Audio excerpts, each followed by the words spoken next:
જો આ જૂતા કાંડ ધારો કે માળિયા હાટીનામાં ન થયો હોત તો ઈ માળિયા હાટીનાની જે સભા છે એનું બહુ કવરેજ સોશિયલ મીડિયામાં ન આવ્યું. ઊંઘમાં તો નથી જ આવતું, સોશિયલ મીડિયામાં પણ ન આવ્યું હોત. માળિયામાં સભા થઈ ખબર ક્યારે પડી? આ જૂતા કાંડને કારણે.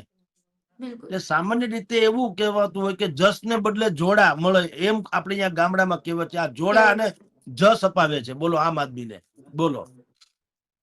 એટલે જે લોકો આવું, ઉલટી સ્થિતિ છે, જે લોકો આવું કરે છે એ પછી સ્વયંભૂ હોય કે created by something, sum people's કે સમ પાર્ટીઝ, કોઈ પાર્ટી દ્વારા પ્રાયોજિત હોય કે પછી સ્વયંભૂ હોય, જે લોકો આવા તકડમ કરે છે, એટલે ભાઈ તમારે જાહેર સભામાં આવીને જોડા ઉગમમાં કે મારવાની ક્યાં જરૂર છે? તમારામાં જો એવી ખબર હોય કે આમ આદમી પાર્ટીમાં કઈક ખોટું છે, ગોપાલ ઇટાલિયા ખોટું બોલે છે અથવા તો ફલાણું, તો હવે તો સોશિયલ મીડિયા આ રહ્યું, તમારી મારી જેમ બેસી જાય 10 મિનિટ ટીવીમાં અને બધો આખી વંશાવળી બહાર પાડીને કરી દે વેતું, એટલે વાત પૂરી અમેરિકા સુધી પહોંચી જાય.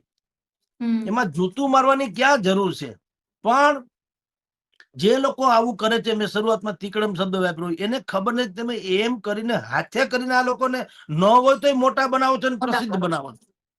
જૂતું લાગ્યું નહીં, પોલીસ એને પકડીને લઈ ગયા, બધા લાઈવ ટેલિકાસ્ટ બધું થાય ને, એ બધું એવા બધા દ્રશ્યો હોય સામાન્યતઃ કે એને જયારે લાઈવ દ્રશ્યો મળે ત્યારે ટીવીમાં ટીઆરપી માટે થઈને કયો અથવા તો બતાવવા માટે થઈને, તો એ બધું બહુ સારું મટીરિયલ ગણાતું હોય છે, સ્ટીલ ફોટોગ્રાફી નહીં.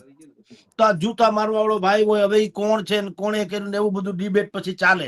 કોંગ્રેસે કરાવ્યું કે આમ આદમીએ સ્વયંએ કરાવ્યું કે ભારતીય જનતા પાર્ટી દ્વારા પ્રાયોજિત છે કે આમ આદમીના અસંતુષ્ટો છે કે એવું બધું ઘણું બધું ચાલે.